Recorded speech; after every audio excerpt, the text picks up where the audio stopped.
freedom of speech, fundamental rights, freedom of conscience, academic freedom, freedom of press, and the right to listen. You're listening to So to Speak, the free speech podcast, brought to you by FIRE, the Foundation for Individual Rights in Education. Harvey, before we get into how FIRE was first founded, I want to know what got you interested in the issues of free speech, academic freedom, due process, individual rights, broadly speaking. Well, first of all, I have represented students from the very early days of my law practice. I represented the students who were who rioted at Harvard, the free speech movement, various campuses. I was always a free speech nut, and I very early in my career I was representing students. What was when you say you were a free speech nut? Was there something that animated that? Did that come from anywhere, or was it just kind of part of who you were? You know, I've been asked that before, and the best that I can answer is this. I was born and raised in Brooklyn, and there was a certain culture in Brooklyn, and the culture it can be summarized by the following, which we kids memorized and used all the time. Sticks and stones will break my bones, but names will never harm me. That is to say, don't hit me, but you can call me anything you want, and I'm okay with it. I can take it, but don't hit me. I'm not a great boxer, but I'm a pretty good talker.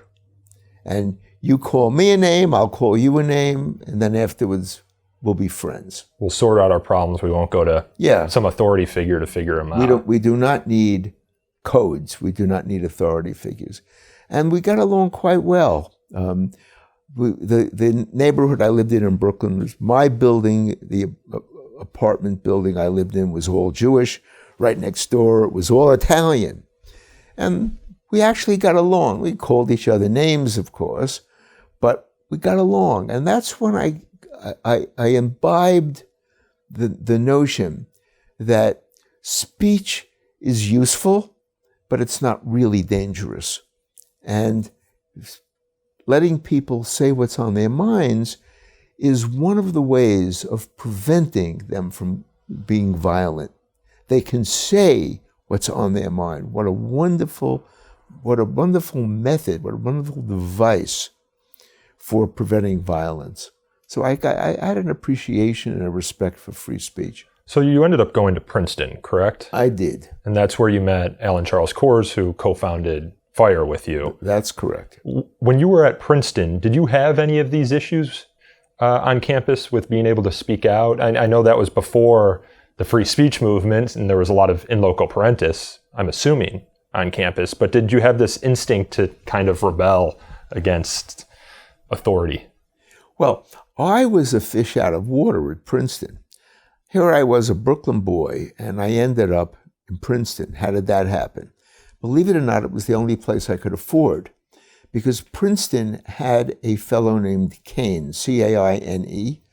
He made a fortune in racehorses, and he left Princeton his fortune, provided that, and he said that which would be used for scholarships, but before they could generally give scholarships to whoever they want or use the funds for something other than scholarships, they had to give scholarships to kids who were graduating from 5 high schools that he named. And my high school, by then I lived in New Jersey, Jersey suburbs, Pagoda High School, not a great high school. But Pagoda had one student who went to Princeton every year. And the guidance counselor was the one who really selected and said, she came up to me and she said, apply to Princeton because I think you're a good candidate for the Caine Scholarship. I applied, I got a full scholarship, which fortunately, because I had no money, and I got to Princeton on a scholarship, but nonetheless, I was a bit of a fish out of water. You can imagine a Brooklyn boy at Princeton. Those days, Princeton was still more than 50% private school students who came from south of the Mason-Dixon line. This was not Brooklyn Polytech, believe me. This was not anything that I was accustomed to. I met Alan Charles Coors. We were a little bit the same. He was from Jersey City. We got through it. And then we came to Cambridge. I was at the law school and he was at Harvard Graduate School. So we had a long history together before we started FIRE. We started FIRE because we were getting requests by students on campus who were being penalized for things they said. They were upset being penalized for things they said because they thought that if you can't say it on a college campus, where can you say it? The notion that there was more free speech out here in the real world than on the college campus astonished these students, astonished me. I think Coors was more accustomed. Being a faculty member, he saw this before I did. But we decided that all these students who were coming to us for help, me as a lawyer and Coors as a professor, that they really needed more organized help and more time and resources than we could expend. Coors had a full-time teaching schedule. I had a litigation schedule. I represented people in trouble, mostly criminal law and some First Amendment stuff. And we just couldn't do it anymore. And so we decided that we were going to start an organization that was going to help carry the load of students who had free speech problems on campus and due process disciplinary problems on campus. But before that, you two wrote the book, The Shadow University. Yes. What was the inspiration for writing that book? Was it also students coming to you, faculty members coming to you? Students and faculty members coming to us. And as a result of the fact that they were coming to us, we had knowledge of these problems all over the country, on campuses all over the country, private and public colleges,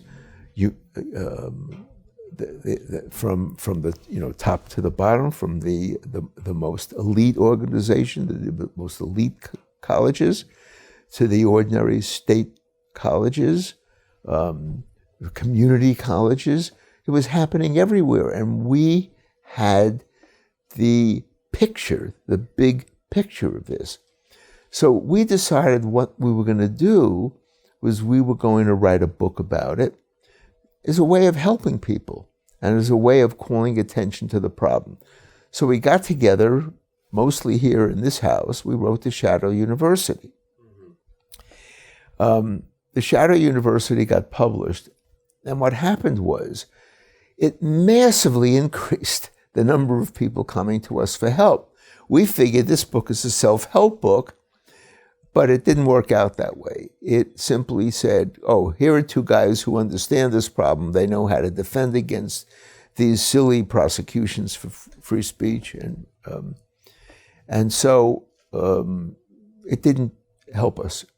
We were flooded with cases. And that's when we decided we had to start FIRE. What was the response from universities to the Shadow University? Because it's my understanding that the book got quite a bit of publicity. In 1990s, that was the height of the political correctness movement, so to speak. The thing about the book that got attention was we named names. We actually named the names, not only of the colleges, but the deans, the presidents, the ones who were the real cowards, and the ones who were the kind of tin pot Napoleons who were terrorizing students and faculty members who were exercising free speech. And the naming of the names turned out to be a brilliant strategy because these people were embarrassed. And so Coors and I figured we need an organization that will publicize these cases. You know, FIRE, the main weapon that fire has, and it's had it since day one, is it names the names of these people and shames them. We have fabulous press, always had, fabulous press relationships, and we can get their names in the paper. And a dean or a president or a faculty member who is trying to shut students up and punish students for saying things, or deans who are trying to shut up professors and punish them, they end up with their names in newspapers, including their hometown papers. We developed the art of not only getting their names in the national press, but equally harmful to them and painful to them in their local community newspapers. And this really aggravated them. So we found that aggravation was a wonderful form of torture, that it really caused these bureaucrats, these tin-pot Napoleons, to stop and think before taking out their power obsession on students. What were some of the challenges in first getting FIRE up and running in 1999? Well, 20 years ago. I had a full-time job as a lawyer. Coors had a full-time job as a college professor. And here we had this organization, and Coors and I ran it at the beginning. We eventually got enough money. We were able to have an executive director. But for years, FIRE ran on a shoestring. And we eventually were able to get a fundraising apparatus. We got nonprofit organizations that looked at what we were doing and liked it. Because remember, we represented students and faculty members who were liberals, who were conservatives, who were libertarians, who were communists, who were socialists. And it was pretty obvious that this was a truly non-partisan effort to get free speech and due process rights for everybody across the board. Remember, Coors was a conservative and I was a liberal. And so from the beginning, FIRE was nonpartisan. It had to be, because the co-founders were at different ends of the political spectrum, who nonetheless were friends and cohorts. What were some of the most memorable cases from those early years, either cases that came up around the writing of the Shadow University or in the early years of FIRE? Well, there was, of course, the infamous water buffalo case at Penn.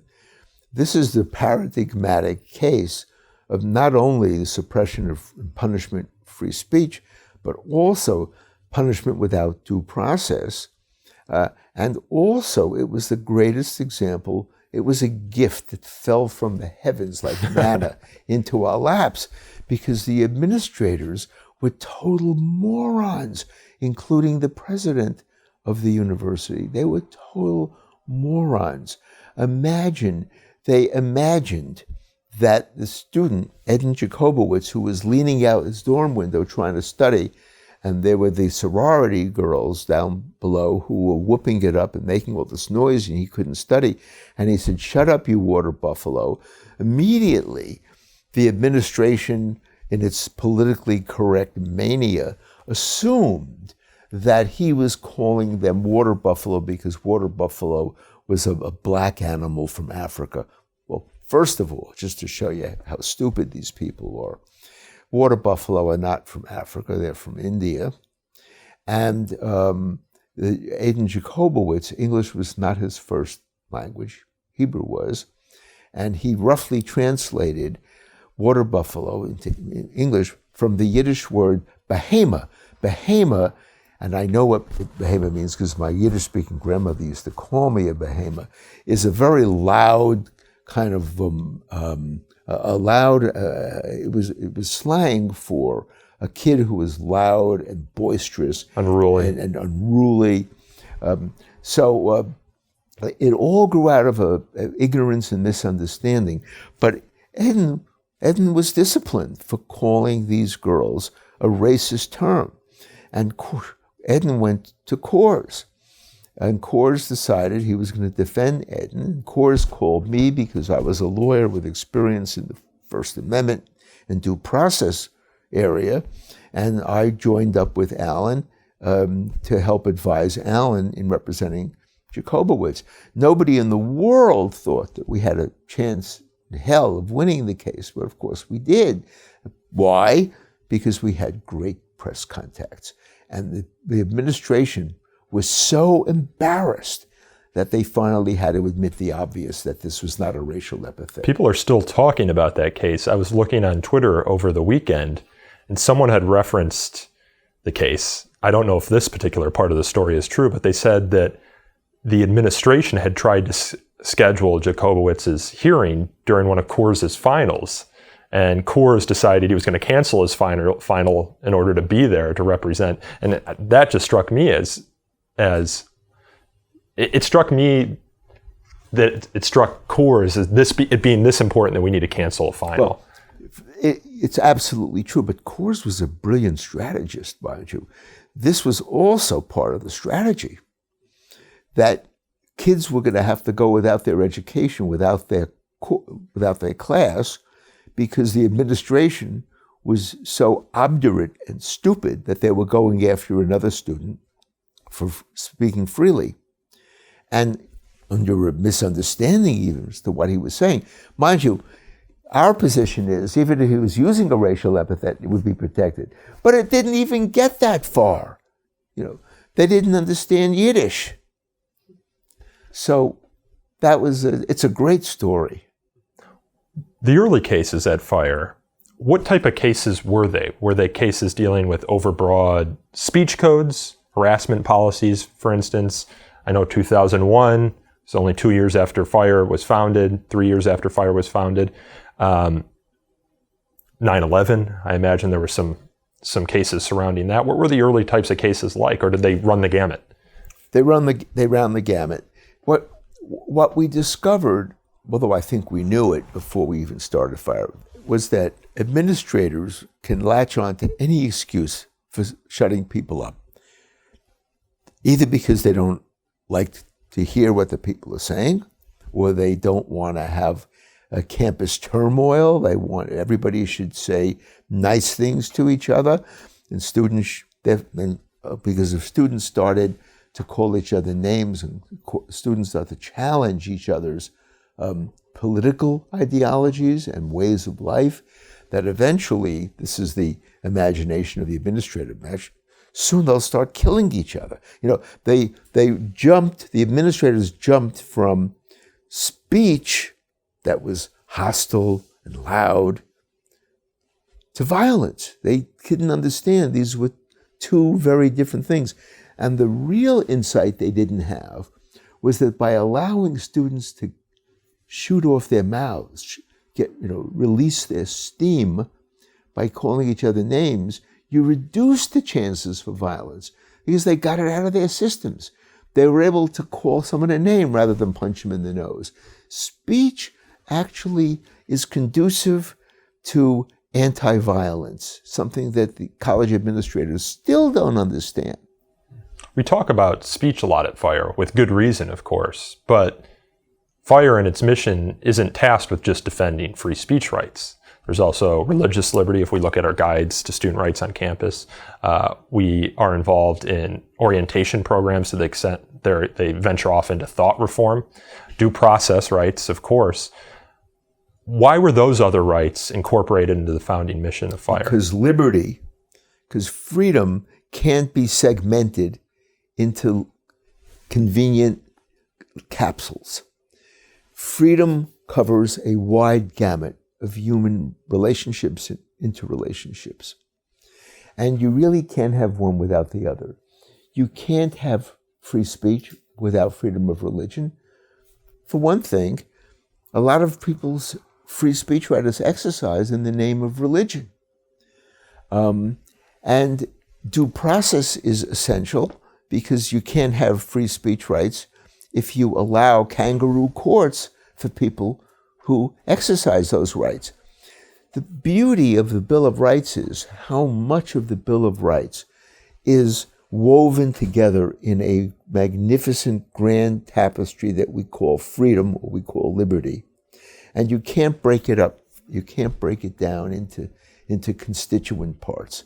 And if you're in favor of one aspect of liberty, you're in favor of them all. If you're in favor of free speech, as Nat Hentoff would say, for me, you have to also give free speech to thee. So it's a whole state of mind.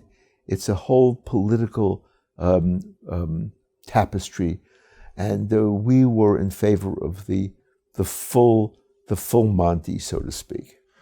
When a lot of people think about FIRE, they think of it as a legal organization, perhaps because these rights are codified in the Bill of Rights. But early on in FIRE's history, it didn't litigate any cases. That's a relatively recent phenomenon. Correct. We left the litigation to the ACLU, which back in those days was a very powerful free speech organization. It's much less so now, I say sadly. But we left the litigation to the ACLU. We used tactics of pressure and of just exposing them. A dean could be a tin pot Napoleon privately, but when he suddenly got on the front page of newspaper, whether it was the campus newspaper or the town paper or the national press or his hometown newspaper, he was embarrassed. And we used embarrassment to tremendous effectiveness. Those early letters, FIRE has always written letters to universities when it uncovers a problem. And those letters were almost always public, too. And the responses were public. Yes. Those letters featured very little, if I'm recalling correctly, legal precedent. It was most always moral. Correct. Academic freedom. Mm-hmm. We used academic freedom more often and more effectively than we used the First Amendment. Were universities responsive in those early years to the argument? FIRE at this point, just a couple of years old, not even. Not many staff members, not a big budget or endowment to speak of. Let me tell you something. What characterized FIRE back then and characterizes FIRE today is stubbornness. Stubbornness. We never gave up. If we wrote a letter to the college, president or the dean, and we didn't get a response, we sent a follow-up letter saying, "Dear President so-and-so, dear, you must be very busy. You've overlooked our letter of January 8th, or enclosing another copy of it, we anticipate hearing from you." And if we didn't hear from him, we would write to the Board of Trustees and we would say, you have a real problem on your campus. Not only has the administration violated the free speech or due process rights of this student or this faculty member, but they don't even answer their correspondence. We've written, so we're now sending this to you and we're asking for your response. Well, the first thing that would happen was the chairman of the board would call up the dean and say, "What the hell is this all about? Why is this landed on our laps? You're supposed to take care of it." And we would get a response. And why would we get a response? We never gave up. Stubborn. They knew that we were going to hound them. We were going to plague them. We were going to send news releases to their hometown newspaper. We were going to continue to be gigantic pains in the neck forever. And they didn't want this forever. So as a staffer at FIRE, I'm sometimes asked the question, did the acronym come before the full name? Or did Foundation for Individual Rights and Education come first and it just so happened to have an acronym FIRE? Well, because it's a great acronym. When we named FIRE, it was helpful that there was the acronym FIRE, and we were able to have our symbol as a torch. That got the campuses very nervous. The administrators very nervous. But FIRE was a very convenient name. However, it was very important that we had in the title individual rights, because we were interested in the rights of the individual, not the rights of the institution. We were interested in the rights of the individual. There were plenty of people who fought for rights of institutions, academic freedom. Professors have an enormous amount of right. Institutions, they have tax exemption. But we were interested in the individual student. And so the individual rights, the IR was very important in the name of the organization. When you first founded FIRE, lore tells us that you didn't think it'd be around for very long. Why is that? Well, I suppose I should be embarrassed at this. I told Alan Kors and I told our board and everybody who would ask that I was anticipating that I didn't consider myself an organization man. But I thought, surely this problem is so absurd. The fact that you can't say something on a college campus, this is the place where you should be able to say everything. That there was more freedom of speech, as I would put it, outside of the college gate than inside. It was absurd. This is such an absurd problem. The speech codes were so inappropriate on campus. Surely that if we call attention to what's going on the campus, this problem would disappear in 10 years. It couldn't possibly last more than 10 years because of the absurdity of it. And as soon as the world sees what these campuses are like and the idiocy of these administrators, surely the problem will go away and free speech and due process will be restored to the campuses. So I assumed FIRE was going to be around only for 10 years. I was in shock when 10 years came around and the problem had actually grown worse. I was in shock at the 15th year. And here I am facing the 20th. Unbelievable that 20 years after we started to call attention to this dysfunctionality of the campuses with regard to free speech and academic freedom and due process, the need for FIRE is worse than ever, stronger than ever. That is not I'm happy that FIRE is doing this job. I'm happy that we have the resources. I'm happy that we have the staff. But I'm very unhappy that we're still around. We shouldn't be. This is an organization that should have gone out of business 10 years ago. In some ways, though, FIRE has won the battles, has made a lot of progress, I should say, in some of the battles that were set out for it early on. With regard to speech codes, when we first started tracking those in 2007, 80% of colleges had red light speech codes. Now we're below 30%, I believe, 28% is the last report. The federal government has gotten better. In 2011, of course, they had the Dear Colleague letter, and just a couple months from now, we're going to get revised regulations that should hopefully institute greater due process protections for a student in the Title IX context. Administrators, in certain regards and at certain schools, have gotten a little bit better. We're starting to see orientation programs at schools that educate students about free speech and academic freedom. I'm thinking about the University of Chicago, Purdue, even Princeton. One of its first reads that it gives its students over the course of summer was Keith Whittington's book about free speech on campus, which is very solid on these issues. But at the same time, you're seeing new challenges. You're seeing rising intolerance among certain students on campus, the calls for disinvitations of speakers, calls for microaggression policing, and bias response teams are a new sort of institution built on campus to police speech, literally in some cases with actual police. So as old problems go away or are ameliorated, so to speak, new problems come up. Do you think we're in a worse position now than we were 20 years ago, or do you think it's just a different challenge? We're not in a worse position, but it is a different but related challenge. The fact is that there are so many college administrators now. There are more college administrators than there are faculty members. Yeah, I think that inflection point was something like 2008. Yes. And they are not, the administrators, the bureaucrats, are not about to give up the need for their services. They're not about to go on the unemployment line. And so they invent new needs for themselves. They manage to establish new rules, new procedures, new orientation, the need for orientation. How many administrators are busy just dealing with orientation? So that gives them employment. It gives them power.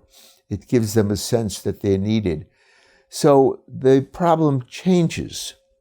The problem that fire originally jumped in to solve, we've had tremendous success. But up the bubble, the balloon, it balloons somewhere else. And so we haven't yet conquered the endless thirst of administrators for power and for running other people's lives. The students now, I haven't been at this nearly as long as you have, but I started in 2010 as an intern at Fire, and then of course became a full-time staffer in 2012. But the years between 2015 and 2017 perhaps kicked off with the protests at the University of Missouri, and then the famous protests against Nicholas and Erica Christakis at Yale. Kicked off, it seemed like, a period of intense focus on these issues. I would be approached by people who had no interest in these issues asking me about them, no previous interest in these issues asking me about them. And then you started, of course, to see the violence on campus, the attacks when Charles Murray went to Middlebury, or the attacks, the firebombing at Berkeley. Was that something that had ever been seen on campus in the last 50 years, or was that a new phenomenon? There was some violence during the 70s, yeah, and then the anti-draft, anti-Vietnam War era. There was when I was a young lawyer, it was my first year of law practice. There was the situation at Harvard where the president called in the police and the National Guard to violently oust the students who took over University Hall at Harvard. Was that a protest of the draft or the war? Yes, protesting the Vietnam War. But that seems fundamentally different, protesting a war, than protesting speech or a speaker that appearing on campus, right? Yeah, but what I was suggesting is that the students protesting against the war was very unpopular with the administrators of colleges. They didn't like to have the campuses frozen, tied up with protesters protesting a war. The Vietnam War posed a real problem for college administrators. And they thought that they had to exercise some real strength and real power, including the use of police power, throw students out of school. So there was a lot of turbulence over the Vietnam War. And as a lawyer, I was involved in representing students who were billy clubbed, who were expelled for symbolic speech or actual speech. So I got into it. It was a period that called for lawyers' involvement in protecting students' rights, and to some extent faculty members' rights. Mm-hmm. And so I was in it from the beginning. Yeah. Now, Fire is a lot bigger than it was when you first founded it, of course. We have almost 50 staff members now. In your wildest dreams, did you ever anticipate that Fire would become a 50-person staff with offices in Washington, D.C. and Philadelphia? Of course not. Coors and I handled everything ourselves in the beginning, and ultimately we got a lawyer and an executive director, and the organization grew like Topsy. And it I have to say, contrary to the reason other colleges and universities' administrative staffs have grown, is not because the bureaucrats in Fire want to make more work for themselves. It's because there was this genuine need, and the small staff couldn't handle it.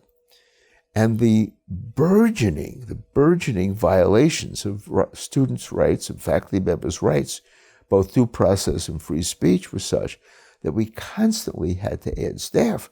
We had to constantly fundraise.